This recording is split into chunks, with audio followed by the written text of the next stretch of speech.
Hello ladies and gentlemen, and welcome to my channel. I'm your host, That Creepy Reading, and today I want to present to you 10 more Let's Now Meet stories for your viewing consumption. The stories today will be narrated by me and a YouTuber known as Your Maker, as well as one guest narration by everyone's favorite Blame It on George. With that being said, understand that every single story here is purported to be true by the users of Let's Not Meet. None of these stories are written by us, but according to the Reddit, each story here is supposedly supposed to be true. This is your only warning, viewer discretion advised. Now finally, sit back, relax, and turn down the lights and welcome to the woods. And remember, not everyone makes it out okay. Try not to be a statistic. With that being said, I'm your host, That Creepy Reading, and today I'll sign out so you can enjoy your beautiful stories. Why I Don't Like Cabins by Wizard's Pupil. I was 11 when this happened. Ariel, my older sister, was 14, and Bella, my younger sister, was 8. My dad was a freelance programmer when I was younger.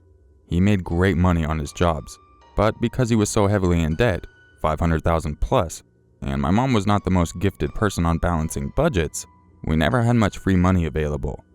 This meant that we went on vacation once every few years, and usually that was at a relative's house. My dad had just finished a long project for a big client, and we were celebrating the occasion with a new movie, Final Destination, because my dad loves watching scary stuff and scaring the daylights out of my sisters and me. We were in the middle of the movie when the phone rang. He went to get it and came back to grab my mom while we kept watching the movie. Bella took the opportunity to pause the film and take Duchess, our dog, captive because she was scared. They came back about 10 minutes later and announced that we were going to be spending the weekend in a cabin. We didn't know what to make of that, but apparently the client he'd been helping owned a nice cabin by a lake in the mountains and offered to let us lodge there this weekend for a considerably reduced price. It was Thursday, so my mom went into a packing frenzy, so we didn't see the rest of the movie that night. After school the next day, we packed up the family van and headed up into the mountains. It was a 2.5-hour drive, so it was late by the time we got there. We unloaded the van and went exploring in the cabin.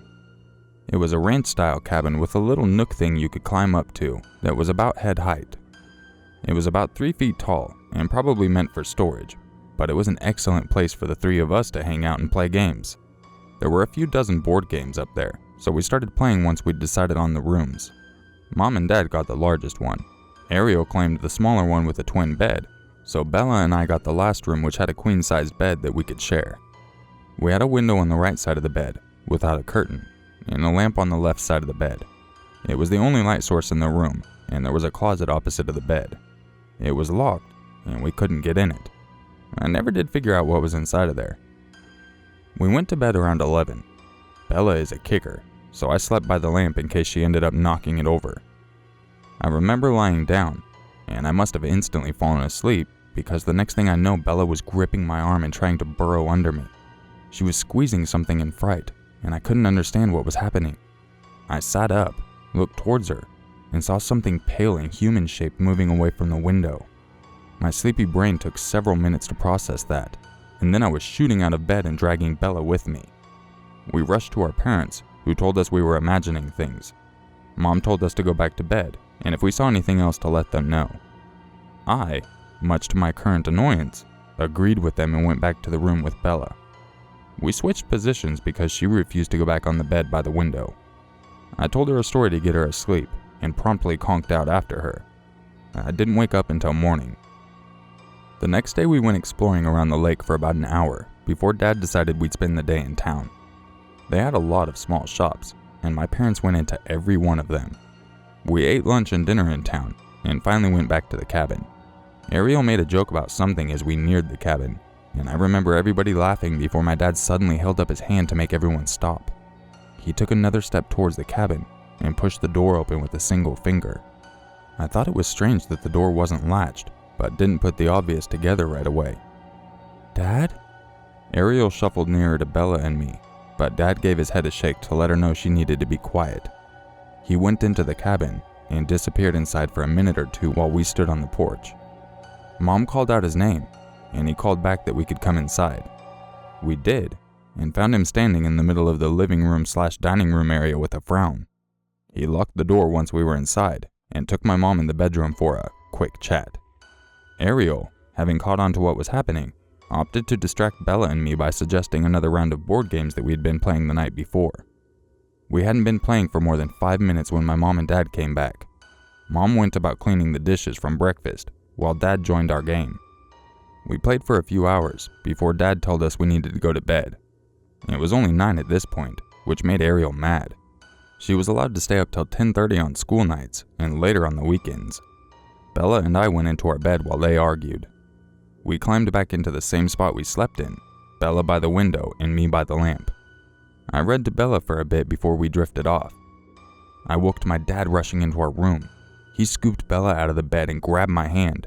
He dragged me out of the room and into the hall where I saw Ariel getting similar treatment by my mom. I became aware of a high-pitched whine in the living room and saw our dog sitting at attention by the back door. She was bristled and seemed anxious. Dad didn't put Bella down and didn't let go of my hand. They rushed us out of the house and into the van. Dad went back to get the dog and then burned rubber getting out of the cabin. He drove all the way home without talking once. It took half an hour for Duchess to calm down. He told Ariel what happened the next day, but Bella and I didn't find out until years later. He'd woken up that night to what sounded like moaning outside of the window in his room.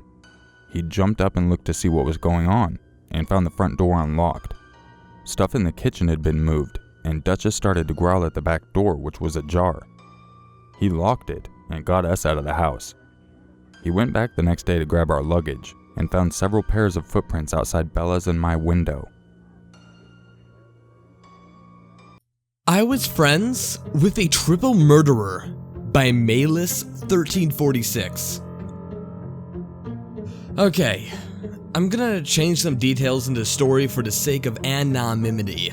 The events of the story actually fucked with me a bit, and it took me a while to come to terms with it. Around 10 years ago, I studied abroad. I had few friends in a new country, and I was glad to find a house and a place to live with some cool people my age. I started hanging out with this crew, which became my usual group of friends, and, well, I'm not gonna sugarcoat it or anything. We used to smoke a lot of weed. Let me say, things were sweet. There was this one friend of my roommates, Frank. He came over to our house from time to time. I thought it was odd because he was almost twice everyone's age, and on top of that, he could be very intense at times. And let me tell you, this made me feel slightly uncomfortable. When I first met him, he seemed extremely suspicious of me and would ask me all kinds of questions, and it seemed like he was trying to suss me out. But let me say this, he always had a good sense of humor, and at the right time he would crack the right joke, and let's just say people found him kinda charming. And my roommates seemed to love him. Not to mention he also bought pizza, and to a bunch of stoners, he was the guy who brought the munchies. I asked one of my friends what the deal was with this guy, and he was like, "Oh? You don't know? Last year, he found his girlfriend and her siblings murdered in her flat. He's under investigation, but there's no way he could have done it." I was taken back by this. How could they really know he didn't do it? And why would they want to hang out with a potential psycho? I gave it the benefit of the doubt, however, but I certainly saw Frank in a new light. Time went, and Frank came by our place almost daily. He was clever and sly, manipulative almost. I got to know more about his background, and let's just say it wasn't pretty. He used to be in a gang when he was my age. He'd been in and out of prison for quite some time, and between the times he was in and out of prison, he was in and out of violence. This did not help me trust him. I could not believe how naive my roommates could have been to trust this dude. That's when the police declared him a suspect. By now, this had become the biggest investigation ever in my particular area. He was interrogated, but released for lack of evidence. Back at home at our place, he would sit and talk about how he is a victim of a conspiracy. All my friends would nod and believe him, but I felt crazy being the only one who didn't believe it. He must have sensed it too, because one time he took me outside and asked me if I believed him. I said, yeah, sure I did, because by now I was starting to get really afraid of him. I asked him about the murders, and he told me his version of the event where he, well, according to him, found the bodies. It was a gruesome tale, but I still had doubts, and to my horror, he would at another time crack jokes about the whole thing. Who in their right mind would joke about something like that, especially while under investigation? If I was in his shoes, I'd be traumatized to the point of silence. In my mind, only a complete psychopath could joke in that manner about people he was close to who died only recently. I started researching on what a psychopath actually is, and according to WebMD, and mind you, that is no good substance, I learned that that guy fit every classical definition that the internet was able to provide me. I freaked out because I couldn't figure out what he really wanted from us. I started getting paranoid and started believing that he actually planned on killing me and my roommates. I couldn't tell this to my roommates because they were fully blinded by this guy Sherrod and completely trusted him. At one point, I started sleeping with a knife under my pillow. That's how scared I was. And I just had this constant vision in my head that he was just gonna come into my room and murder us. And take us out like those poor souls. This was a horrible time for me, to say the least. On top of that, the police had been tipped off about the relatively large amount of weed being kept in our house, and on a frequent basis they would raid our place. 2 of my roommates were actually busted during this attempt, and this marked the breakup of our collective.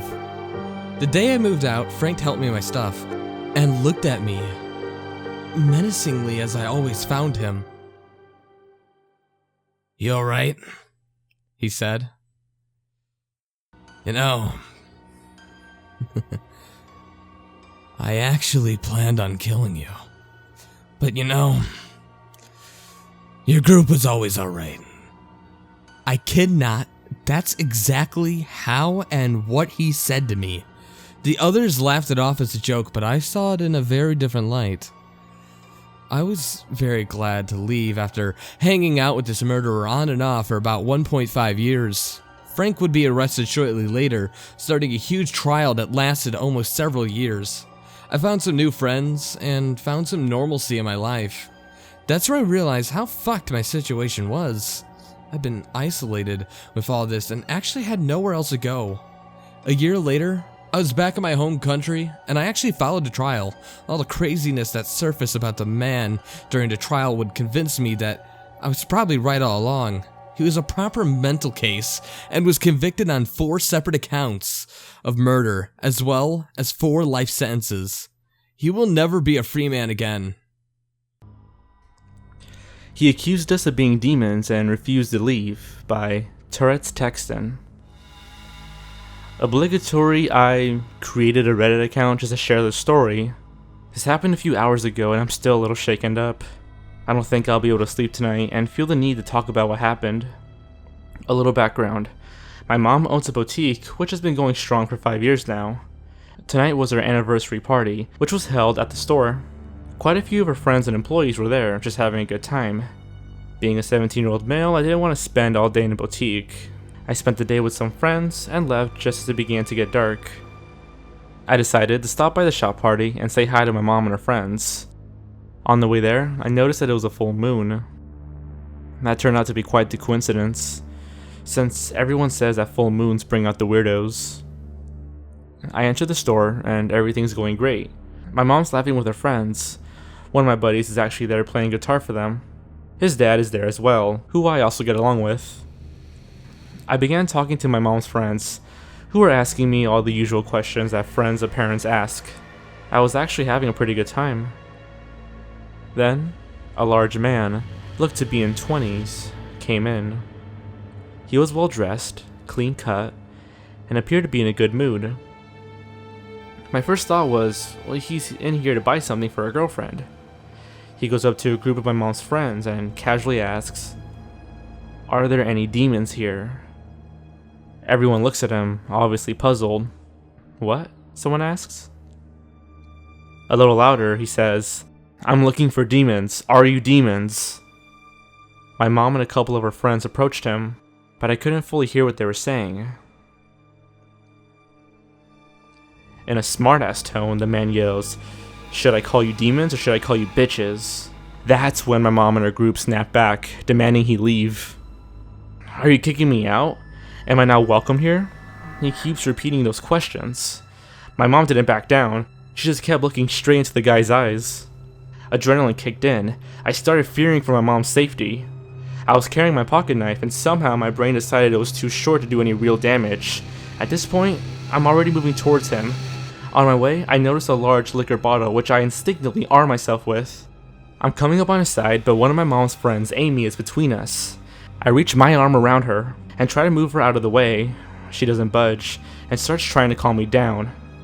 This man is still going at it with my mom, calling her a bitch and threatening her. He kept saying things like, "I'm gonna have to come back and finish this." Even though Amy is still between us, I have a clear shot at the guy. The bottle was very round and didn't have a long enough neck to use as a handle, so I cocked it back as best as I could, about to slam it on his head. And then someone yells, "Oh my god, Turek Texan's gonna hit him." I freeze. He turns and faces my direction, but strangely not directly at me. "Who's Turret's Texan? I want to see Turret's Texan." He repeated those questions several times. Then my mom started calling after me to come over, though there was no fear in her voice. I prepared my arm for a second attempt at a strike, but several of my mom's friends got in between us. Somehow, Barbara, one of my mom's friends, started calmly talking to the guy. They started talking about Jesus, and he yells, "Jesus is a girl." Barbara responded with, "Alright, sorry, God bless you." He seemed to get annoyed, and said, "It's Jehovah, Jehovah bless me." "Okay, sorry, Jehovah bless you." "I am Jehovah." She got him to walk out of the store with her. Adrenaline and panic filled me, tried to follow them, since I was still in town smashing the bottle over his head, but Barbara turned around and told me to stay inside, so I did. I stood there, and looked out the glass door as she talked him down. Eventually they hugged, and he walked off into the night. My mom called the area security guard, and he came to the shop almost instantly. We told him what happened, and he went out and did a quick search for him.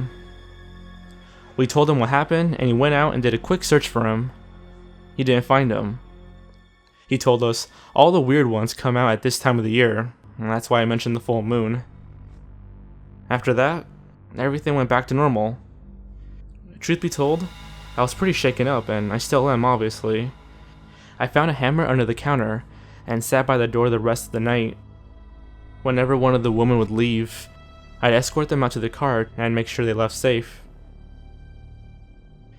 I keep going over what happened in my mind. Even though I know the situation ended perfectly, no one hurt and there was no physical contact. I keep regretting not hitting the guy. I take martial arts, but I'm pretty lightweight.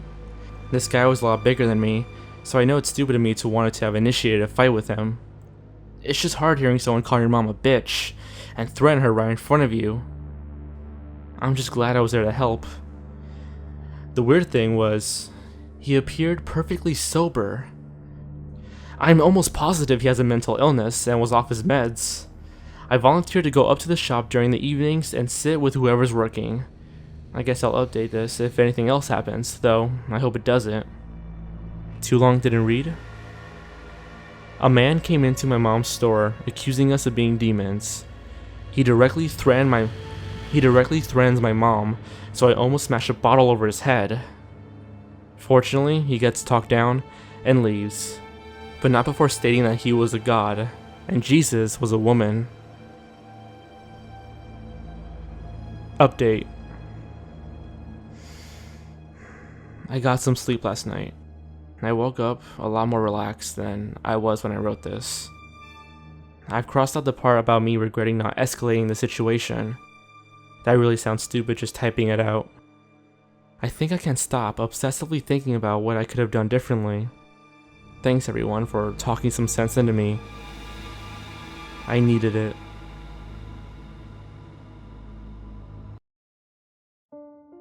The Tapes. Ongoing. By Good Afternoona. I'm 19, and I live in a rural area with just my mother and older sister. We have a farm. Usually I go out back and do most of the work myself, but my uncle and older male cousin work here too. They just don't live with us. They're about a 20-minute drive away. There are no houses around us, just long stretches of fields and open land. My mom handles the easier tasks and the business financial side of things. My sister works in the city. She has an office job and usually comes home late. One night, I was outside fixing the porch light, and my sister pulled up into our driveway with her car. Going by how late it was, and the fact that she looked tired, I figured she had a shitty day at work, so I left her alone.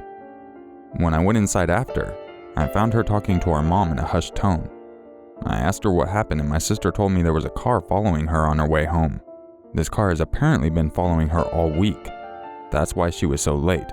She took a bunch of wrong turns to dodge them. Apparently, they usually just follow her for a short while and then turn away, but this time they tailed her almost the entire drive. My mom advised her to inform the police. I supported that. My sister is capable and all, but she's also too nice sometimes, and she frequently finds herself in troublesome situations with creepy dudes. All her exes have been assholes and stalkers. She's too trusting of people. Unfortunately, she forgot to copy down the license plate number of the car, so she just gave the police a description of it. A light blue sedan, older. They told her to call if she noticed the car again, and that was it. A couple of days went by, and she was fine each time. The car had apparently stopped following her. Then, this past Wednesday, there was a package delivered to our front doorstep. It was in a shoebox, a video cassette. I saw it first because I was heading out to do work, and I popped it into the old VCR. Turns out it's this weird surveillance tape of the front of my house. It starts when my sister leaves and stops when she's back. I showed it to her when she woke up, and she said that it was taken the day before she called the police about the car, going by the weather and her clothes, etc. It was a really rainy day that day. Obviously, she was freaked out. We all were. She and my mom stayed inside, while I went outside to check where the video had been recorded. It was pretty far from the house, zoomed in a ton. On the edge of an open field, there was no trace of a camera or tripod. Because it was rainy the day the video was recorded, any markings in the dirt or footprints had washed away by the time I had checked it out. My sister called the police again, and they told her to bring the tape in. They said they couldn't do anything because the tape wasn't recorded on our property, and there was no direct threat. You know, except for the fact that the person who sent it was clearly doing it to taunt us. A couple of days later, yesterday, there was another tape. Same thing. I went out to check it out and see if anything was left behind. There wasn't. We went to the police again and got the same result. I really don't know what to do, but I hope it stops, for everyone's sake. Smiley Guy with His Frozen Dog by Nova Lee Dix. I'm new to Reddit, and this is my first post, but I've been reading these stories for the past few days, and I thought I could share one of my own. Hopefully this is creepy enough for you guys, as it sure as hell wasn't enough for me. This happened about a year ago. I was 22 years old and in my final year of college. I'd been living in a loft apartment that was on the 3rd floor of a house. 2 other couples lived in the apartments below me. I lived just off campus in what's called a cusp neighborhood, which is basically a safer, just more family-oriented area, which was a mix of college students, old people, and families. Since my apartment was on the 3rd floor, the door I used was around back, which had 2 flights of stairs going up to my apartment room door. Also, my bedroom was at the front of the house with 2 big windows that faced my street. One night, I was coming back, going to work on my thesis with a classmate at her apartment. It was late, around midnight, and I drove down my street to try to find some parking. I lived in a cul-de-sac with a dead end, so I turned around when I didn't see any parking that was available to me on the main street that ran perpendicular to mine. I had done this many times before, and walked to my apartment late at night on multiple occasions, and I've always felt safe. After I got out of the car and pulled out 2 of my heavy bags, I looked out and I noticed a man standing in the street where my area begun. He was about 40 feet away from me, and his face was sort of covered by a shadow, but it was easy to tell that he was facing me by the style of jacket that he wore and the buttons that I could see. I also could tell, just vaguely, that he was staring at me. The man looked as though he was in his maybe mid-30s, and he was wearing regular looking clothes and had a dog that looked to be a sort of beagle standing next to him. Normally, I just shrug it off as a guy out walking his dog, no big deal. But I had one of those really bad gut feelings. Something was up with this guy, and here's why. First of all, he pretty much seemed to appear out of nowhere. Now, let me tell you, I'd been driving up and down the street for at least 5, 10, maybe even 15 minutes, and I didn't see anyone, nor did I see anyone up or down the street I parked on. And I was actively looking for a parking space, so if anyone was walking, I would have seen them. My lights were on, meaning that this guy had to have snuck onto our road from a different area, possibly even cutting through someone's yard. Secondly, he was standing facing me, and if a man was walking his dog, shouldn't he be doing the obvious, like walking? Then the last thing to me anyway, and this is the most creepiest thing I can tell you, is that he wasn't on a sidewalk or the normal areas where you'd be walking a dog. He was standing in the middle of the street. Not on the side of the street, not anywhere else. He was smack dab in the middle of the street, almost like you would do if you were trying to block it. I fumbled for my keys to lock my car, and I noticed a man still standing there, staring. I knew I had to walk by him to get to my apartment, so I was actually starting to get pretty creeped out by this point, not to mention his dog was just as frozen as he was, not moving, but also staring at me. So I sort of tried to do this half smile in his direction and said, hello? Pretty loudly, in an attempt to show him that I was confident and that I wasn't scared of him and that I didn't really suspect him of doing anything. I started walking to the far left side of the street as I could, the side my house was on, making sure that my house key was ready to go in between my knuckles just in case if I had to punch the man in his face. My house was 4 houses down from the top of the street, and there's a small street lamp in front of my neighbor's house that kept it from being totally in the dark. The man hadn't said anything in return, which only added to my paranoia. I stirred my breath as I tried to avoid eye contact, and I just kept looking straight ahead. Something possessed me, however, to shoot him a glance. I wish I hadn't. When I looked to my right, this time I noticed something very different. He was grinning at me, but it wasn't like a normal looking grin. No, this was a very sinister looking grin. The only thing that was moving was his head as he followed me. I snapped my head back and increased my speed, trying to mentally locate where my phone was and my bag, so if I had to, I could call 911 and make a bolt for my house. I turned left onto the little path that was leading to my door, and I quickly glanced back to see if he was following me. This time, he was directly under my neighbor's street lamp like a spotlight, about 15 feet from me, just standing there with his frozen dog still staring and smiling. Now, I should let you know that his dog didn't seem to make any movements. It was almost like it was stuffed and attached to a leash. Almost like he had to carry it around because this thing looked stiff as a board. At this point, I should have bolted for my door.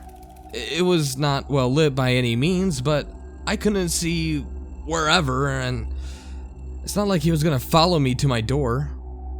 So, at this point, I simply walked to my door as fast as I could and slammed it behind me, and then deadbolted it shut.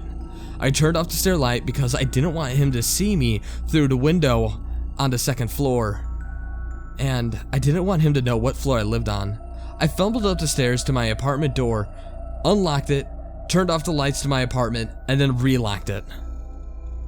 I crept into my bedroom, and thank God I had drawn the blinds before I left, because I swear to God, if I hadn't, this man would have broken into my house or did something even worse. I made a little hole in the little blinds with my little fingers to look at the outside, and much to my horror, right there, standing in the middle of the street again, directly in front of my house, staring up at the building, was a man with his frozen dog smiling and waving. I freaked out, grabbed my phone from my bag, and called my dad. Probably should have called the police in hindsight. I was in hysterics. I didn't know what was happening. He told me to calm down and make sure that my windows were locked and to call campus PD. I called the campus police, and this time much more calmly explained my ordeal. By this time, I felt safe enough to look out my window again. And this time, I didn't see them. They eventually came after about a half hour or so and took my statement. They searched for the guy, who, of course, they never were able to find. They did say, however, that there were boot prints in the dirt by my back door, as well as the same boot prints in the side garden my neighbors who lived on the first floor kept. The garden on the other side of the house is right under one of their windows. Needless to say, I made sure that the both of them were warned about this creep. I think the thing that creeps me out the most about this experience is that I never actually saw him walk anywhere. It seemed like he just appeared. I never heard footsteps. I never saw any indication that he moved closer. Every time I saw him, he was standing there with a dog who looked as petrified as a mummy. Not a sound from either of them, either. To this day, that smile still gives me shivers. So, a creepy smiley guy with your frozen dog, let's never fucking meet again.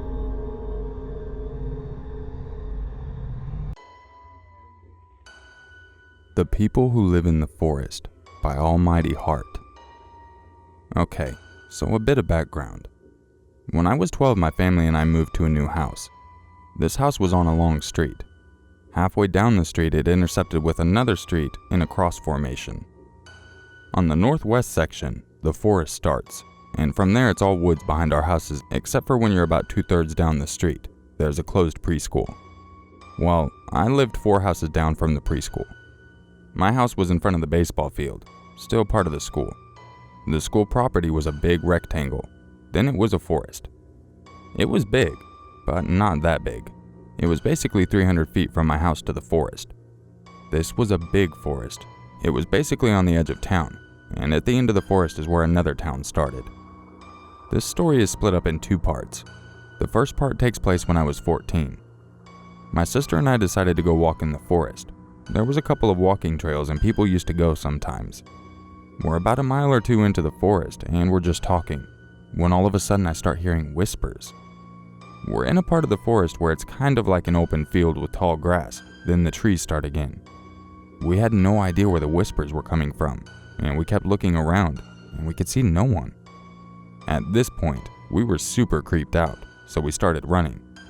As we're running, the whispers kind of quiet down, but we keep running. We make it home in probably 5 minutes. After we got home, we kind of just forgot about it, and didn't go back into the forest for a while. The second part of the story takes place when I was 17. We had these 2 dogs, and like any other dogs, they liked walks, so my siblings and I used to divide the days and walk them. On my day, I was kind of lazy, and I decided to go back into the forest and walk them there. I cross the baseball field and go to the entrance of the forest. I'm about 20 feet into the forest, and everything is normal, until I turn around. There's this man. I immediately freeze. This guy looks like a straight-up hillbilly. He's wearing jeans that are too big, a white t-shirt, a jacket, and he's really dirty. He had a huge beard and a fucking gun, like a hunting kind. He's surrounded by 3 dogs, and they're walking across the open field. I'm standing there for what felt like an eternity, but was probably more like a minute as I came to. I started pulling my dogs and basically running out of there. I don't know if he saw me or if he ignored me, but I can tell you that I never went back in there. I had a friend that lived 6 houses down from me. Now, where she lived, after their backyard, it was all forest. We were hanging out over there once and I decided to tell her the story. That's when she told me her own story. She told me that her brother, his friends, and her once decided to go into the forest and explore. They were quite a way in the forest when they saw smoke and decided to go towards it. But before they got there, they ran into a man who held up a shotgun and told them to get off of his property. Which it isn't his property because that forest belongs to the state. No one was supposed to live there. They decided not to tell their parents because they didn't want to get in trouble for going in there.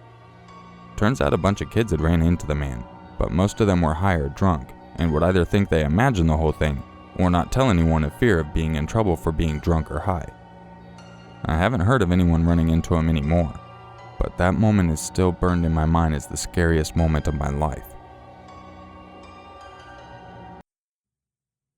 Have I Seen a Hat Man by Space 7 Case. Just as a background before I start, ever since I was a young person, I've been haunted by spirits, or at least could see or hear them occasionally. Every house I lived in, I've always had a paranormal experience. And I've experienced paranormal activity, some worse than others, even in many places I travel, work, or visit.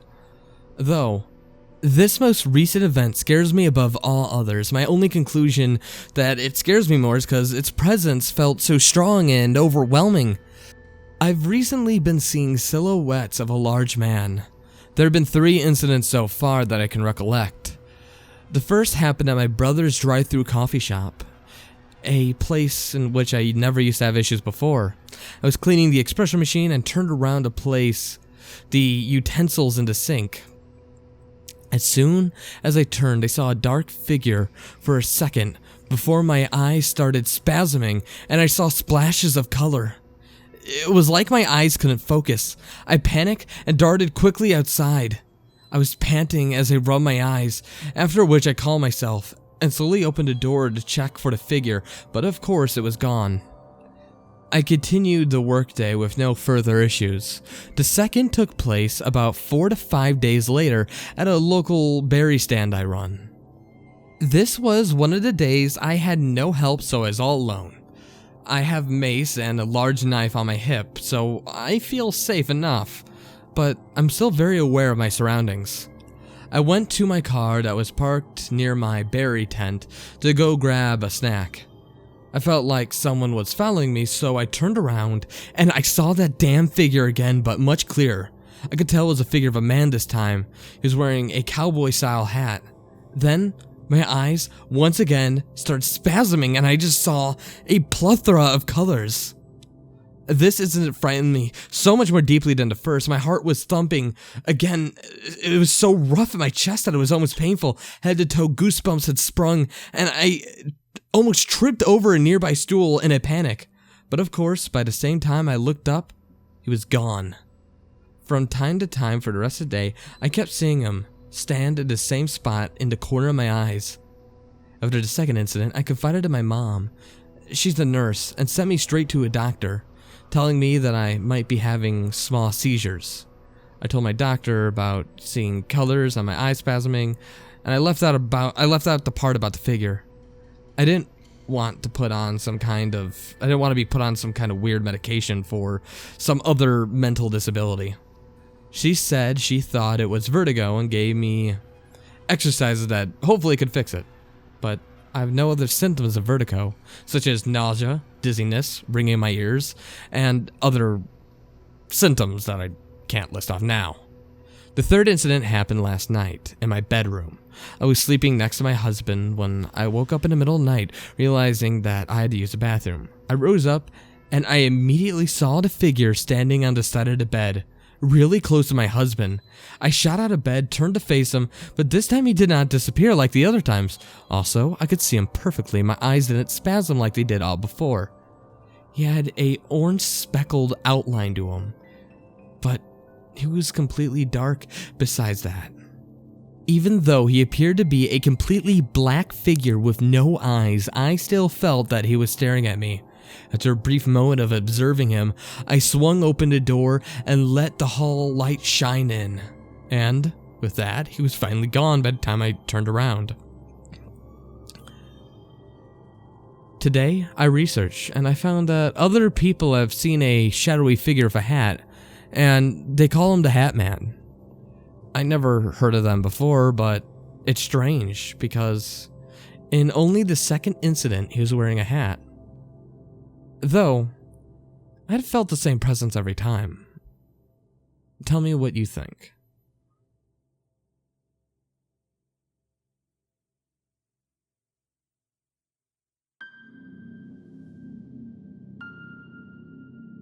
Never Seen Before in My Life by Lauren 45. I live in a country where public housing is the norm, with many high-rise buildings forming each estate. The estates generally have study spaces on the ground floor. It is also a relatively safe place, hence it is common to see people out till late. I was 19 and cramming for an exam. Thinking that the night breeze could clear my head and speed things up, I decided to head for the study space at the ground floor to continue revising. When I was all settled at a table, a man in his mid-30s took a seat at my table. I was decidedly peeved, and inwardly grousing the fact that he chose to do so despite all the other tables being empty. It did not take long before he attempted to engage in idle chatter. I was never fond of chatting to strangers, but my monosyllabic responses and morose expressions seemed to spur him on to share a great deal of unsolicited information about himself, that he was running a successful car rental business, and the intricacies of it all. It was all a yawn, and I was just wondering how much revision time had seeped away when he commented, "Well, I understand that your brother has to leave the house early for school, but your parents, 6 a.m. is a quite early time to start work." My blood ran cold then. His detailing of my family's schedule was entirely accurate, but I had never seen him in my entire life. Hastily excusing myself, I fled home. Standing by my room window, I was frantically dialing a friend's number to screech out the strange encounter. Just then, a figure waved to me from the opposite block. It was just near enough for me to make out that it was the same man from earlier.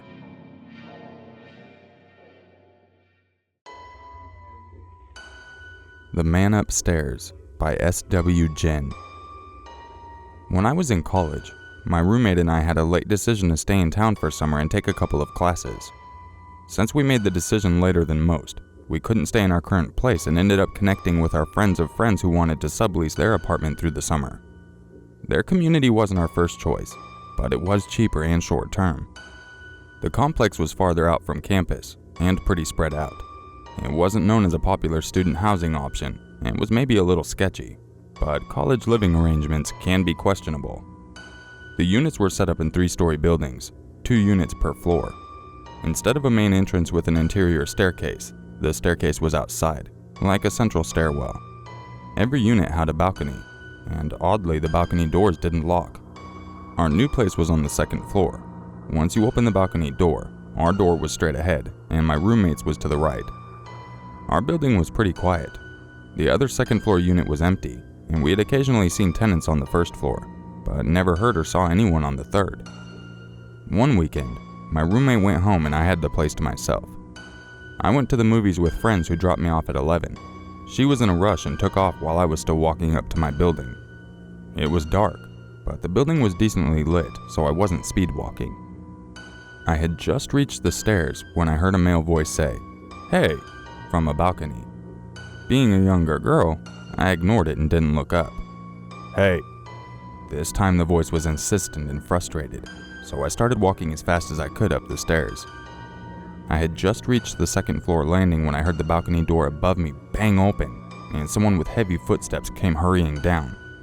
I yanked my balcony door open, slammed it, and promptly dropped my keys. I was panicking, so getting my keys to unlock the door felt like slow motion. I got the door unlocked and slammed it behind me, locking it again as fast as I could. I leaned against the door in a kind of dazed relief, and then heard my balcony door open. All of the lights in my place were off, and I was too scared to move around. I was afraid if I looked in the peephole, the guy would be staring right at me, so I pressed my ear against the door and listened. "Are you in there?" He must have said it right into the door because it was right in my ear. I jumped off the door like someone had fired a gun. Then the doorknob moved casually, like nothing weird.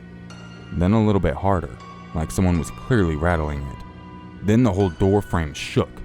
He started throwing himself against the door, kicking it, putting his weight into it. I started crying but still hadn't moved much. I kind of couldn't believe what was happening.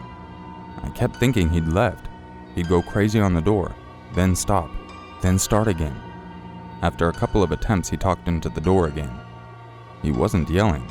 It was like this low, hateful voice. "Open the fucking door, you little bitch." I really started crying hard when he started quietly laughing. It would go from pounding to silence, and then to a little burst of laughter like he couldn't hold it in, the way someone laughs when they're trying not to. He started kicking my roommate's window and trying to yank that open next. I finally ran to my bedroom and called 911. This was a small place, so I could hear him while I waited.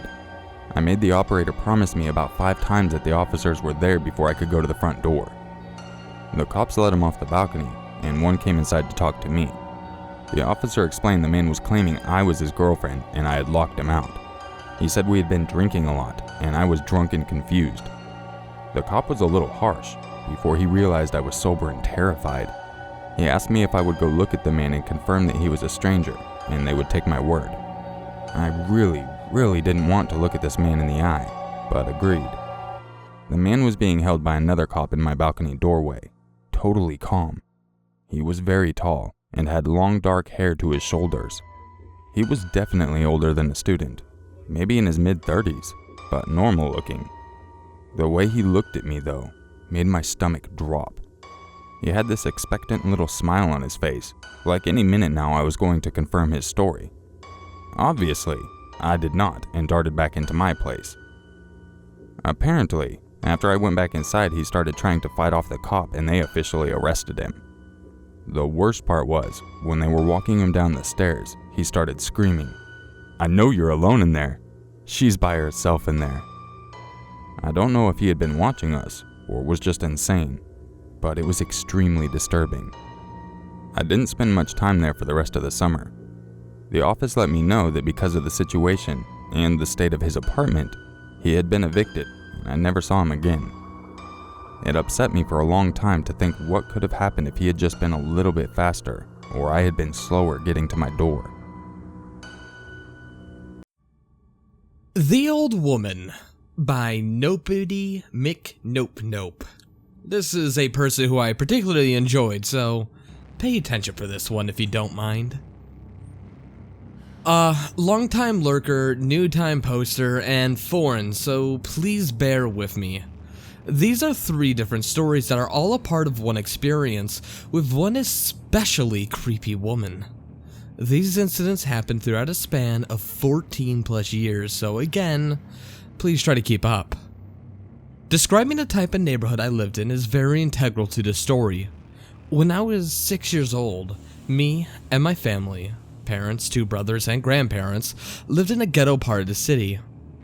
It was a poor neighborhood, housing several ethnic groups of immigrants. Break-ins, random violence, and drug abuse were very common occurrences. So, whenever I went out to play with some of my friends, my parents would never let me wander off of our apartment complex.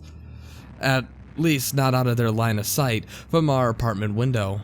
Moreover, I wasn't allowed to walk from or to our school without being accompanied by a family member. The school wasn't very far from our house, maybe only a 10 or so minute walk. The way to school passed a big ghettoish playground, which I should mention I loved.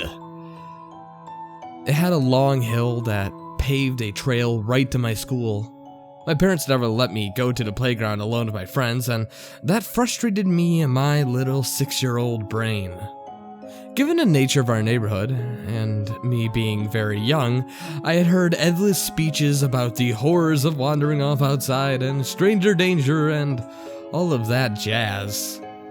But I was a pretty gutsy kid, so I didn't take my parents' words very seriously. Being a kid, I didn't quite understand why my parents always hovered over me so much, not letting me just be a kid, and let me just go outside or walk to school alone.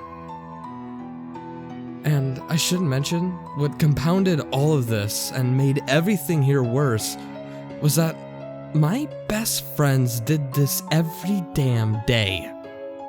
So one day, I decided to one-up my parents and come back completely alone from school. This was an attempt to gain their trust, a mentality of, oh look at me, I'm a big person.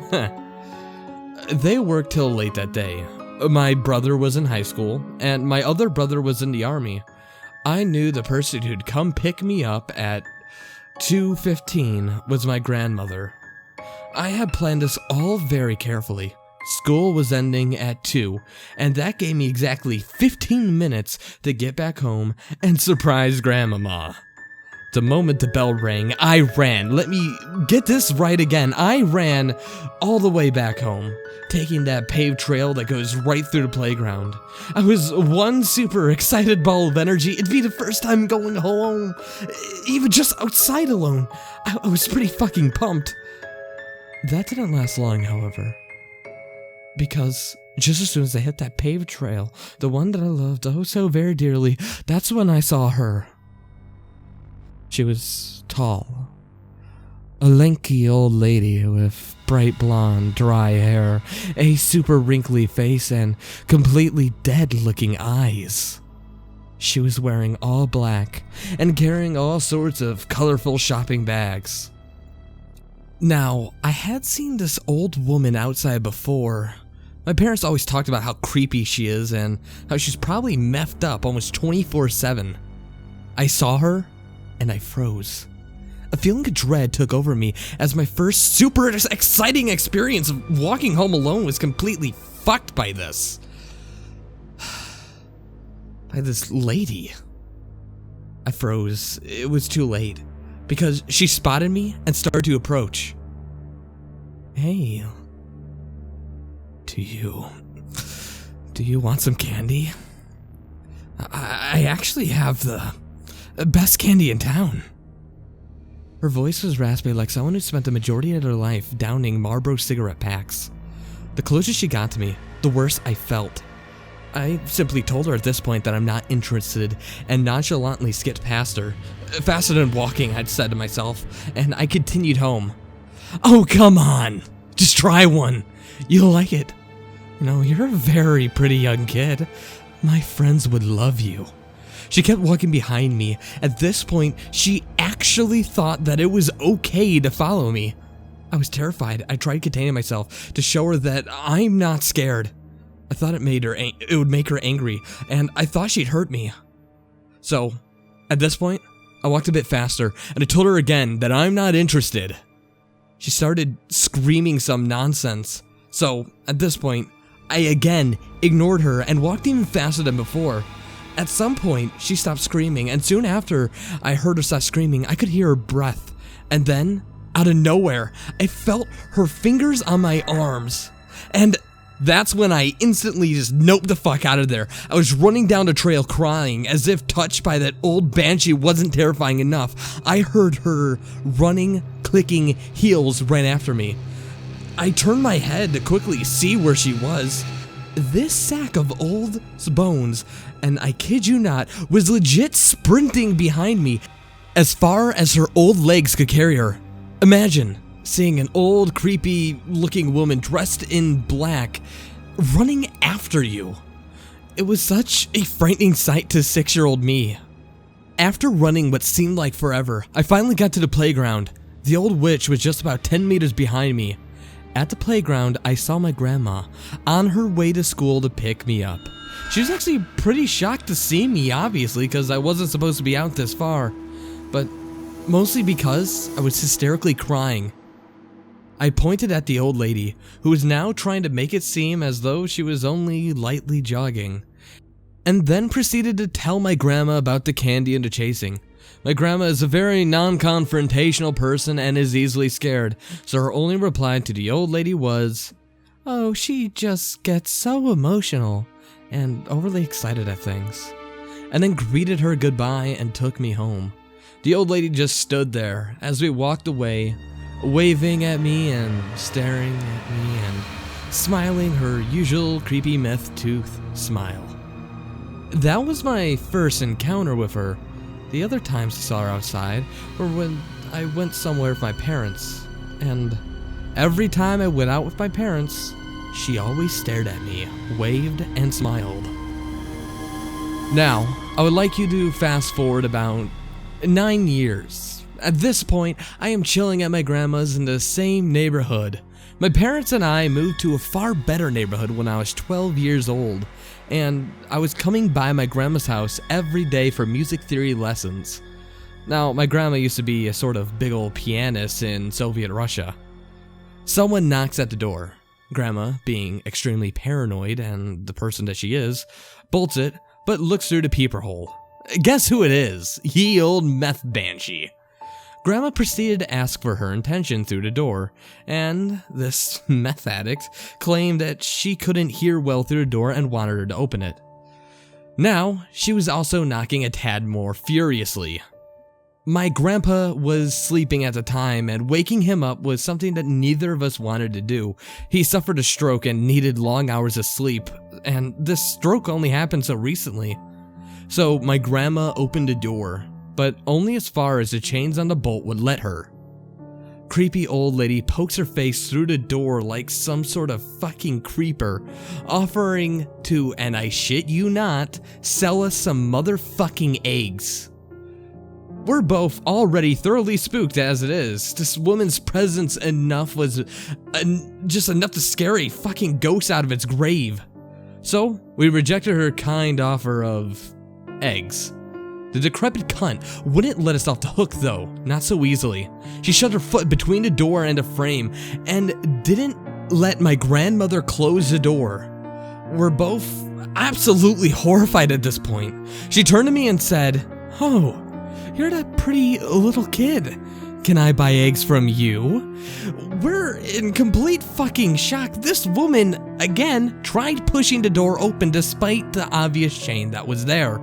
But once again, she was an old decrepit hag, and chains are chains. She started thumbling at them with her disgusting bony hands as she shoved her hands inside of our apartment to try and pry open that chain. Grandma told me to call the cops and keep away from the door, but I wasn't having any of that. I kicked the banshee's foot from between the door and the frame, and then closed the door full force on her fingers. At that point, she started screaming and going insane, pounding on the door, telling us how she's gonna get us and get her big scary friends to just burn down the place and do so many other colorful things.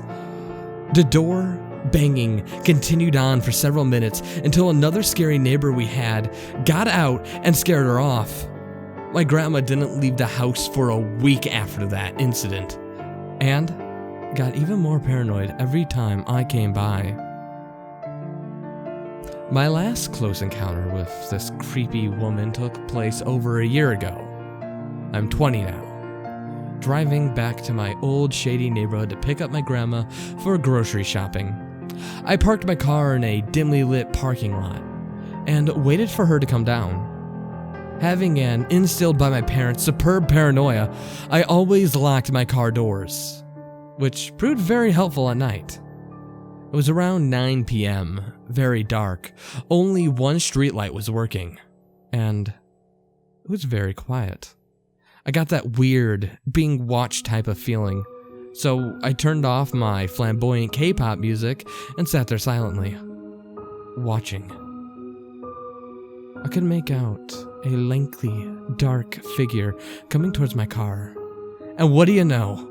It's her again, looking exactly the same as she did 5 fucking years ago, and the same as she did 14 fucking years ago. Dressed in black, bright blonde hair, and the exact same shopping bags.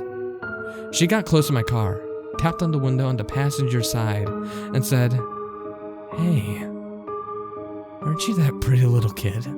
Why don't you roll down the window?" Fuck no. I motioned her a no with my head, and she then goes to mess with both door handles on the side of the car to try and open them. Fuck me sideways. When her druggy brain had processed the fact that the doors were locked, she slowly walked to the other side of my car, my side mind you, dragging her hand along it as she goes. She then taps on my window and tells me that she needs a ride to the hospital, and I tell her no. To which her response is messing with the door handles on this side. At this point, I am thoroughly freaked out, and despite me being freaked out and going through a near panic attack, I see my grandma behind my clearly friendly meth banshee coming in the parking lot. When she sees what's happening, she freezes, and I quietly pull out my phone and text my grandmother silently to enter in the car on the other side and quickly get in. While I entertain the creepy old woman and simultaneously reach out to open the passenger side door, my grandmother enters and our plan works perfectly without a hitch. We're both safe inside this locked car. Problem was, my trunk wasn't locked. It only could be locked manually with a key, and we only bother to do so when our car is parked outside, not when we're driving. Meth grandma at this point is enraged and yelling at me that I'm rude and that I'm gonna get my gang to fuck you all up routine. She stands close to the car, and at this point I'm scared of her running over her foot, and she made sure to keep her feet within driving over distance. And let me tell you, I was so tempted to do it, but God forbid that I would have to pay her insurance money. She throws a fit, hitting the car with her bags, looking like a funkin' demented mentor. I noticed that she kept her feet relatively close to the car again and is now walking back towards the trunk. Now, you guys may be thinking where this is going. She's gonna open my trunk, maybe take some of my groceries. But my jaw dropped to the fucking floor as I saw her opening the trunk and quite literally crawling into it, giggling like a maniac. Boy, did I floor that gas pedal, because ye old meth banshee felt right onto her decrepit little ass, screaming bloody murder. Me and my grandma also screamed. Our screams are muffled by the cheery sounds of K-pop music, which I turned on to try to make myself feel only slightly better shortly after we were out of this parking lot and out of her sight for good. Creepy meth grandma had a name befitting of her creepy nature, Leanna. Everyone in our neighborhood knew her as a local creeper. Apparently she was in and out of prison and frequented mental asylums. She wasn't harmless per se. She was known for violent fits and outbursts. But there was no record of her actually hurting someone. The closest thing being making me and all the neighborhood kids quite literally shit our pants. That was still the most disturbing feature about Leanna, is the fact that her image never changes. She always wears the same clothes and looks exactly the same. She did 15 years ago, 1 year ago, yesterday, it doesn't matter. She always carries the exact same bags. It's like a monster out of a fairy tale. It'll always appear the same in your head no matter how much time passes. No matter how many times you read the story. No matter how many times you say it's just a story, it still subconsciously scares you in the back of your mind. I never saw Leanna again ever since our last encounter, but I heard she's popped up here and there around town. My feelings towards her are mixed. She terrified me as a kid, but the older I grew, much like a childhood monster, the more I pitied them. While with a childhood monster, it was more that it was just an idea, a misunderstood creature. She, much in the same aspects, is a old woman who's completely batshit insane and off of her rocker and most likely addicted to several kinds of drugs. I mean, come on. How much of a chance could she have gotten? But let me tell you something. Old batshit insane woman who traumatized me for life and likes to exorcist crawl into cars. Let's not fucking meet again.